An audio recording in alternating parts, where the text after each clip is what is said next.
Madam President, let me first salute my colleague from the state of Washington. She has really shown extraordinary leadership on this and so many other issues. She asked us to gather today, the first anniversary of the Dobbs decision, to really reflect on what's happened to America in 12 months. I would say, Madam President, that 2 months ago, the Senate Judiciary Committee, which I chair, held a hearing on the devastating consequences of the Dobbs decision on the women and doctors who are affected by them. We did it 2 months ago because the news was pouring in of incidents which had to be told and shared with the American people. Growing reports of chaos and harm caused by that decision were so alarming that we decided to move up our fact-finding to 2 months ago. There was one witness I'll never forget. One of the people we heard from that day was Amanda Zarowski. She shared some of the most heartbreaking testimony I've ever heard, and I've heard a lot. Last August, in the second trimester of her pregnancy, Amanda suffered a catastrophic medical condition which ensured that she would lose her much-loved and much-longed-for baby. What's more, without medical care to help manage her miscarriage, Amanda was in grave risk of dying herself. But she was denied that medical care for one reason. She lived in the wrong place. Because Amanda Zarowski lives in Texas, one of the first states to impose a near-total ban on abortions after Roe versus Wade was overruled. So Amanda waited at home in agony for days. Then sepsis set in. Her husband rushed her to the hospital. Hours later, her daughter arrived, stillborn. Amanda spent the next 3 days in the ICU fighting for her own life. Amanda told her committee, and I want to quote her words exactly, "People have asked why we didn't get on a plane or in our car and go to a state where the laws weren't so restrictive. But we live in the middle of Texas, and the nearest sanctuary state is at least an 8-hour drive. Developing sepsis, which can kill very quickly, in a car in the middle of West Texas desert, or 30,000 feet above the ground, is a death sentence. So all we could do was wait." This was Amanda's first baby. Tragically, because of the trauma her body endured, she may never have another. And she's not alone. This is happening to women across America. Every day brings us another heartbreaking story of a woman denied health care, another story of a woman whose life was needlessly put at risk by the Dobbs decision. According to a new survey, nearly 2/3 of OBGYNs say the Dobbs ruling has worsened maternal mortality rates in the United States, which were already the worst of any developed nation. And 70% of these doctors say the ruling has deepened racial disparities in maternal and infant health care. These findings are from a survey released this week by KFF, known as Kaiser Family Foundation. The American College of Obstetricians and Gynecologists and the AMA both warned that the Dobbs case would unleash an immediate health care crisis in our country. With the first anniversary of this ruling, those warnings sadly have come true. Just 100 days after the Dobbs decision, 22 million Americans of reproductive age, almost 1 out of every 3 women in America, found themselves living in states where abortion is now illegal or highly restricted. Abortion is now completely banned in 14 states, leaving large swaths of the country without care. Some statewide bans include jail time for healthcare providers who perform abortions. And make no mistake, unless we act, more and more severe restrictions are coming. The last year has exposed the true aim of the anti-choice extremists. They want a national ban. Medication abortions account for more than half of all abortions in America. More than 20 years ago, the Food and Drug Administration approved the drug mifepristone as safe and effective for use in medication abortions. Yet anti-abortion groups are now seeking in federal court to ban its use in every state in America. The impact of abortion restrictions in any state are felt well beyond that state's borders.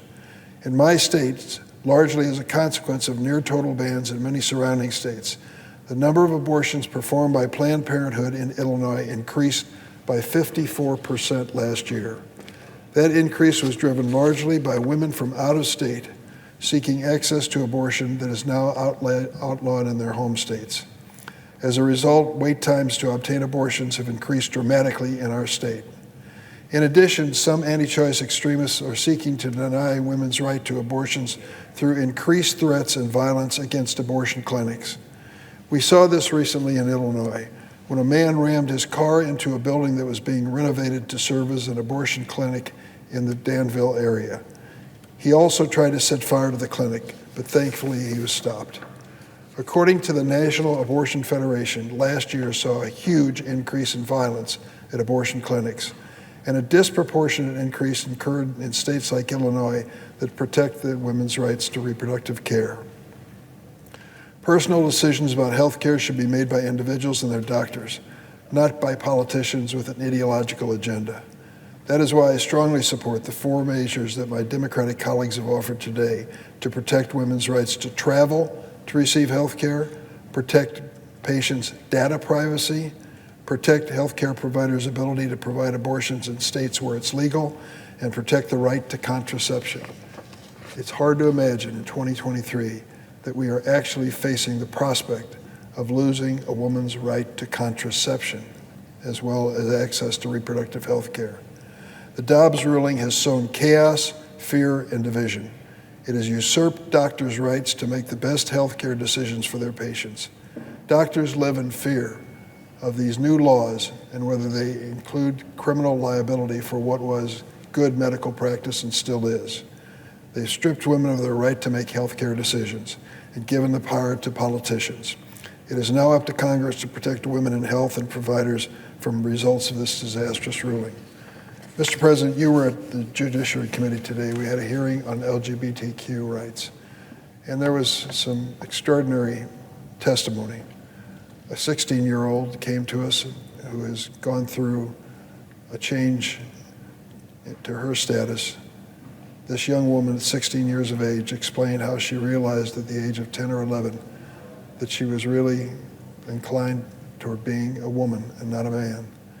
She sought counseling through understanding parents, sat down with doctors, and they began working through the psychology of that decision, the importance of it. Fortunately for her, and she testified, her parents were supportive of her all the way. We were lucky to have Dr. Helena Lopez at the hearing as well. She practices medicine in Texas, and she's an endocrinologist who treats patients just like this young 16-year-old girl. She disabused us of many of the myths which are outstanding when it comes to health care for those who are in a trans situation. No, there are no surgeries early in life on these children who are making this decision. Yes, medications are held back until puberty to make sure that they're doing the right thing at the right time. Yes, parents are consulted every step of the way.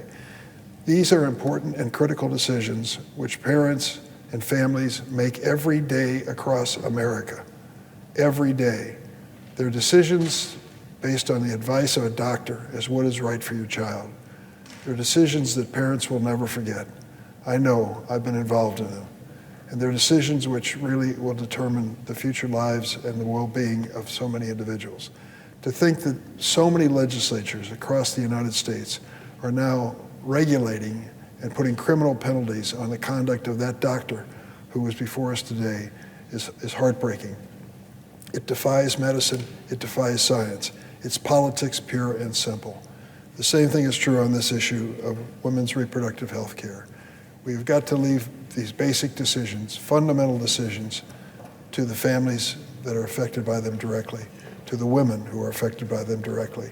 And we've got to say to the doctors across America, follow the science, practice good medicine.